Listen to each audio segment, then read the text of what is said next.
মনিব ধীর কদমে এগোয়। একে একে সব নারীকে পরখ করেন। তার ভীষণ অস্বস্তি হচ্ছে। বেশিরভাগ মধ্যবয়স্কা তরুণী তো নেই এদের মধ্যে।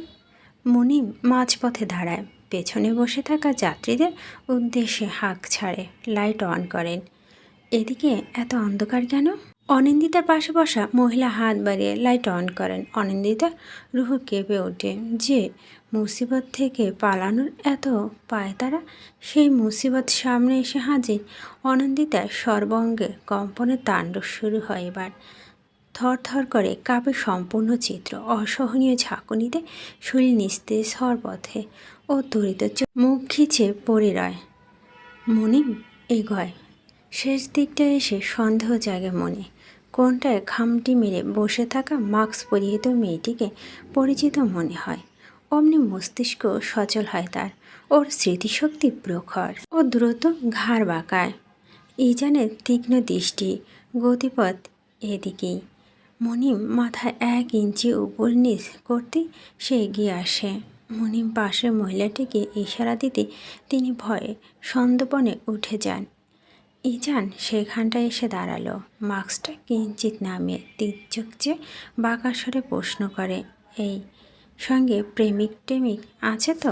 প্রথম সাক্ষাৎ তাদের, অনাকাঙ্ক্ষিতভাবেই হোক। প্রথম সাক্ষাৎ কেউ তুই তুকারি করে? ইজান করে। ইজানের মেজাজের পারদ তখন সপ্তম আসমানে। অনিন্দিতা বুঝে সময় ফুরিয়ে এসেছে। লম্বা দম টেনে সে নিজেকে শান্ত করে। বেইমানিটা করল কি তবে? ভেবে পায় না। ওর চোখ খুলে বাদামি নেত্রযুগল, অগাধ অসহায়ত্ব তেজের মিশ্রণ। সরাসরি চোখ যায় মানুষটার মুখের দিকে। মাস্ক অর্ধ নামানো, গোপ দেখা যাচ্ছে। খুনির দিকে এতক্ষণ তাকিয়ে থাকা ঘোরপাপ অনিন্দিতার ঘৃণা চোখ সরায়। ইজান পুনরায় শান্ত কণ্ঠে জিজ্ঞেস করে, বোকা নাকি তুই? অনিন্দিতা আচমকায় উঠে শক্তপোক্ত বক্ষে ধাক্কা মারে, দুহাতে ছিট ছেড়ে উঠে ছোটার জন্য। অথচ ইজানের বেড়াজালে সে কবে আটকে পড়ে গেছে। এসব বৃথা প্রয়াসে লাভ নেই। ইজান অনিচ্ছা সত্ত্বেও ওর হাত টেনে ধরে। রুক্ষ সেই স্পর্শের গায়ে কাঁটা দিয়ে উঠল অনিন্দিতার। মনে হয় একটা হ্যান্ডকাপ আজীবন পড়ল ওর ব্যথা লাগতো না। পিঠের দিকটায় শক্ত কিছু ছোঁয়া লাগতে স্নায়ু ঠান্ডা হয়। শির দ্বারা বেয়ে নেমে যায় শীতল স্রোত। শার্টের নিচ থেকে পিস্তলটা বের করে, অগোচরে পিঠের দিকটায় চেপে ধরে ইজান। হিস হিসিয়ে সতর্ক করে বলে, চুপচাপ আমার সঙ্গে নামবি। তেড়িবেড়ি করলে তুই তোর মামার 14 গোষ্ঠীকে স্বর্গভ্রমণ পাঠিয়ে আমার বড় জোর 5 মিনিট লাগবে। অনিন্দিতা হাল ছাড়ে না। ইজান ঠেলে ওকে বের করে। মানুষজনের দৃষ্টি এদিকে। মুনিম তাদের ধমকায় এবার। অনিন্দিতা লহু গলায় বলে, ছাড় খুনি কোথাকার।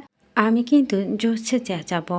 অনিন্দিতা টের জানে শত হাঁক ডাক দিলেও কেউ বাঁচাতে পারবে না, কারণ চারপাশে ইজারের লোক। বাস থেকে নেমে অনিন্দিতার পা থেমে যায়। পিছনে ইজার এখনও পিস্তলে অস্তিত্ব টের পাচ্ছে অনিন্দিতা। এত সহজে ইজার ওকে মারবে না সে জানে। ওর বুক ভরে দম টেনে কোনো দিয়ে বাড়ি দেয় ইজানের পেটে। ভালোই আঘাত দিয়েছে, সাথে দুটো ভয়ানক লাথি ফিরি।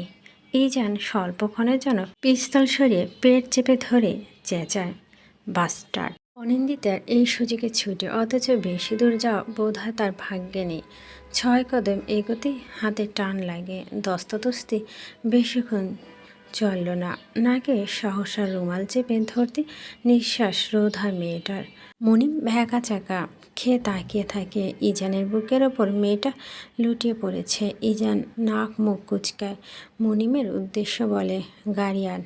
মুনিম তাই করে। পেছনে ছিটে মেয়েটাকে এক প্রকার ছুঁড়ে ইজান ফ্রন্ট সিটে উঠে বসলো। মুনিম নড়ে চড়ে বসে। তাই কোনো দিন সামনের সিটে বসেনি, আজ প্রথম। ও আর চোখে তাকালো এবার। নাক মুখ কুচকে বসে। সহসা মাস্ক ক্যাপ সব ছুঁড়ে ফেলে ইজান।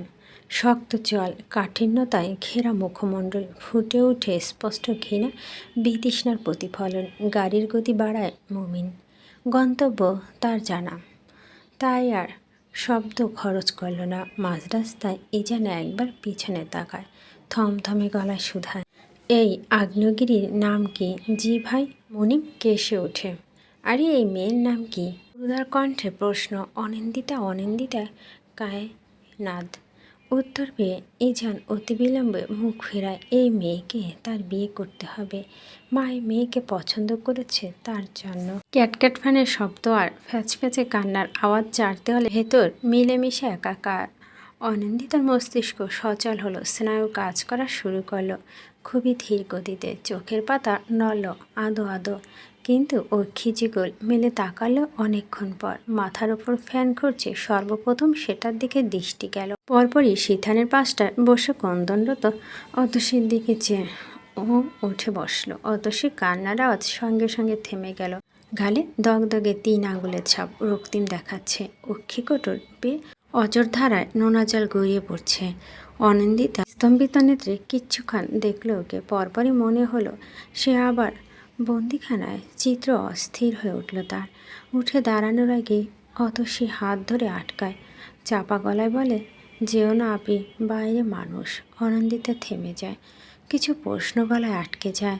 তন্মধ্যে আফরোজা ঢুকেন। পায়ের গতি স্লোত, ভঙ্গিমা অত্যন্ত স্বাভাবিক। হাতে একটা পানি ভর্তি গ্লাস এগিয়ে এসে সেটা বাড়িয়ে দিলে অনিন্দিতার দিকে। অনিন্দিতা জিজ্ঞাসু চোখে তাকে অস্ফুট স্বরে ডাকে, মামি পানি খা। আফরোজার গম্ভীর গলা। অনিন্দিতার গলা বেয়ে পানি নামতে চায় না, তবু 2 ঢোক পান করে ফিরিয়ে দেয় গ্লাস। বাইরে থাকা ভেসে আসা পুরুষালিত কণ্ঠগুলো আচমকায় থেমে যায়। গটগট আওয়াজ শোনা যায় এক পর্যায়ে। এরপরই সদর দরজাটা দরম শব্দে আটকানো হয়। জাফর ক্ষিপ্র গতিতে রুমে ঢুকেন এবার। তার অমন চোখের দৃষ্টি দেখে আতসী অন্তরাত্মা অবধি গুটিয়ে গেল। অথচ অনিন্দিতা উঠে দাঁড়ালো, বড় এক দম টেনে ডাকলো, মামু। খবরদার, আমাকে মামু বলে ডাকবি না।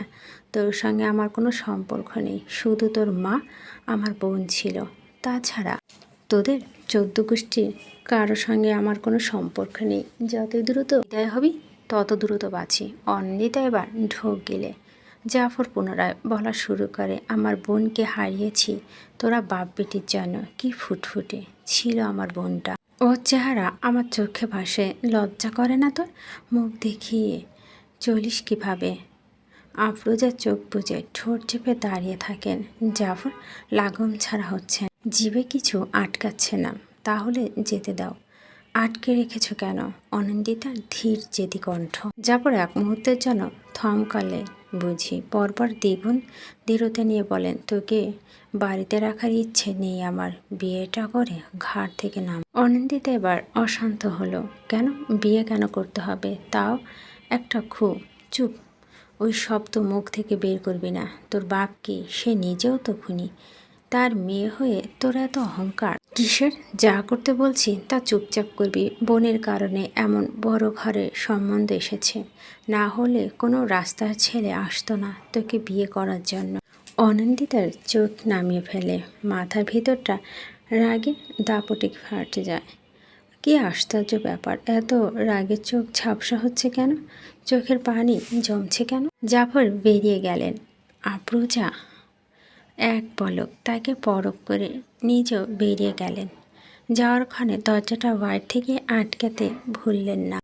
খন্দকার নিবাস, দোতলা দক্ষিণ প্রান্তে বিশালাকার রুমটা ইজানের। অনুমতিবিহীন ঘরটায় কেউ প্রবেশ করে না, তবে একজন অনায়াসে হুটহাট এখানে আসতে পারেন।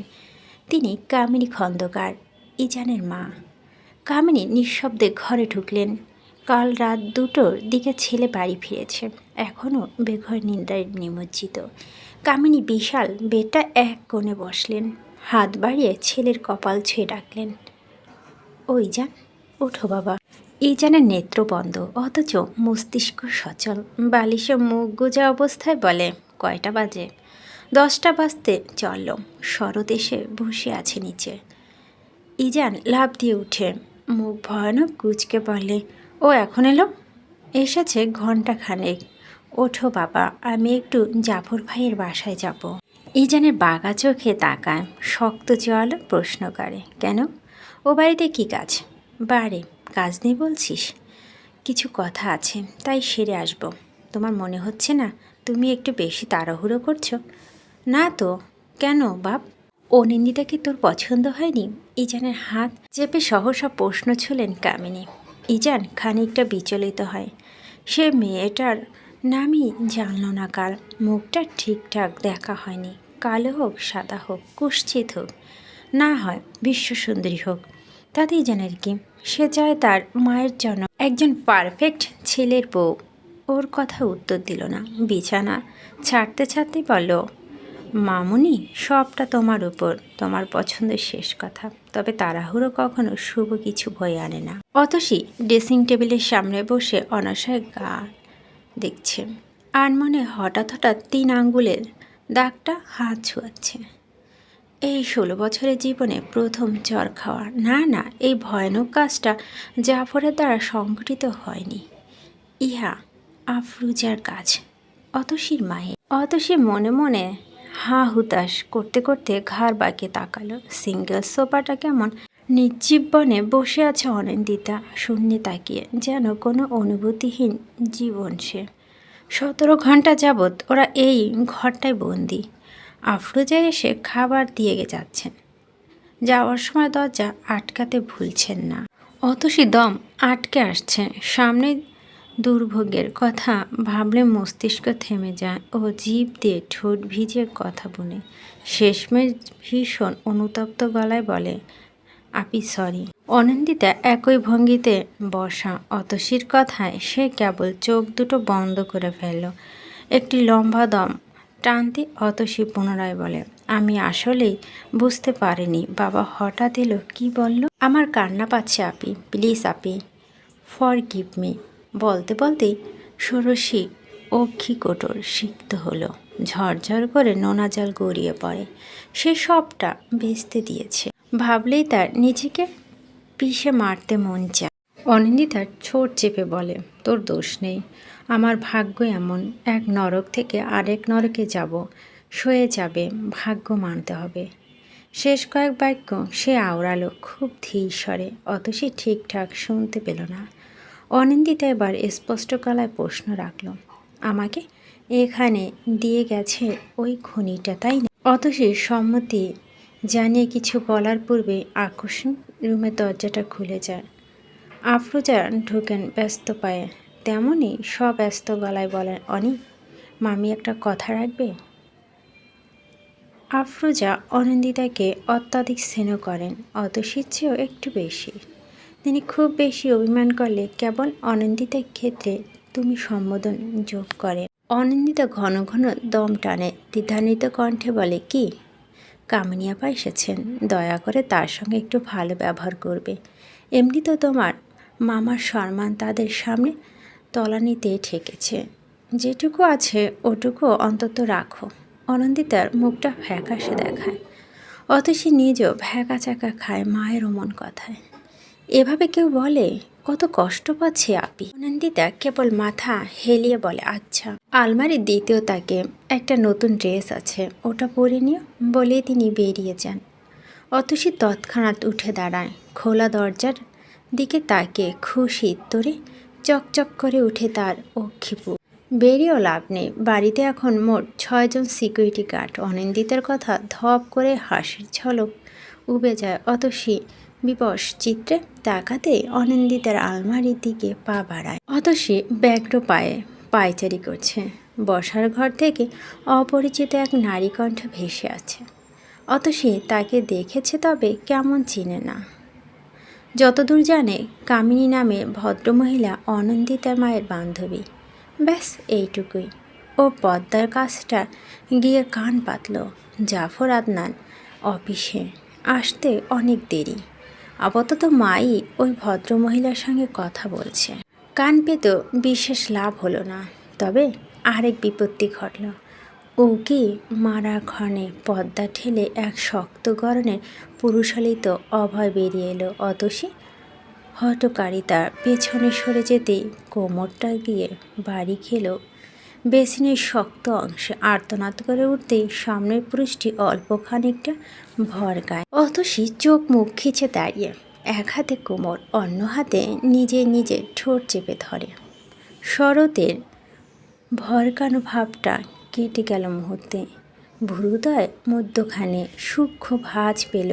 সে অত্যন্ত স্বাভাবিক কণ্ঠে জিজ্ঞেস করল, ওয়াশরুমটা কোথায়? কে আপনি? অতসী ফট করে চোখ খুলে কর্কশ্বরে এরূপ প্রশ্নের শরৎ বিরক্তিতে চোখ উল্টায়। চোখ যায় মেয়েটার পেছনের দরজার দিকে। ও এগোতেই অতসী লাফিয়ে সরে যায়। গলার আওয়াজ বেরোনোর পূর্বে শরৎ উগ্রীবহীন গলায় বলে, আমি আপনাদের মেহমান, চোর নই, ব্যবহারটা ভালো করুন। কামিনী চায় চুমুক বসে বলেন, ভাবি অনিন্দিতা কই? আফরোজা হাসার চেষ্টা করলেন। কালকের ঘটনা কামিনী অজানা, এজন্য তিনি মনে মনে একটু স্বস্তি পাচ্ছেন। না হলে জাফর নিশ্চয় মেয়েটার গায়ে হাত তুলবেন। এই তো এসে গেছে। গুটি গুটি পায়ে হেঁটে আসা অনিন্দিতার দিকে চোখ ঘুরিয়ে বললেন, আফরোজা। পরনে একটা খয়েরি রঙের ড্রেস, গায়ের রং দারুণ উজ্জ্বল, সুন্দর দেখাচ্ছে, কিন্তু মুখটা এমন প্রাণহীন, রক্তশূন্য মতন করে রেখেছে মেয়েটা। আফরোজা তপ্ত নিঃশ্বাস ফেললেন। কামিনী চোখ মুখ জলমলে হাসি খেলা করছে। দারুণ উৎফুল্ল তিনি। হাত বাড়িয়ে টেনে অনন্দিতাকে পাশে বসালেন উনি। অনন্দিতা নিরাসক্ত গলায় সালাম দিল। কামিনী এক হাত তার গাল থুতনিতে ছুঁয়ে গেল। কেমন চনমনে গলায় তিনি বললেন, কেমন আছিস মা? তোকে দেখলেই আমার শুধু মালিনীর কথা মনে পড়ে। অনন্দিতা ফাঁকা ঢোক গিলে কামিনীর সঙ্গে তার দ্বিতীয়বার সাক্ষাৎ। প্রথমবার সাক্ষাৎটা হয়েছিল একটা বিয়েতে। আচ্ছা, একটা কথা জিজ্ঞেস করি? বলতে বলতে তার হাত দুটো নিজের হাতে আঁচলায় ভরেন কামিনী। ব্যাকুল গলায় বলেন, বিয়েটা কি তোর অমতে আছে? অনি, আমার 3 ছেলে, ইজান বড়, ও খুব ভালো। অনি, বিশ্বাস করো মামুনিকে, আমি চাই বিয়েটা যাতে দ্রুত হয়। একটু দম নিলেন তিনি। পুনরায় বলেন, তোর আপত্তি নেই তো? কণ্ঠনালীতে আছে ঘোর আপত্তি আছে। শব্দগুলো ক্রমশ কিলবিল করছে, উচ্চারণে আর আসছে না। সে কি করবে? আর চোখে একবার আফরোজার কঠিন মুখোপায় সে পরখ করে। মুখ খোলার পূর্বেই শরৎ হাজির হয়। ব্যস্ত গলায় বলে, আন্টি, ইজান ভাই এসে গেছে, যেতে হবে। নামটা শুনে চিত্রে অস্থিরতা ধরে যায় অনন্দিতার। সে মুখ খুলবে কি করে? লোকটা যা ভয়ানক।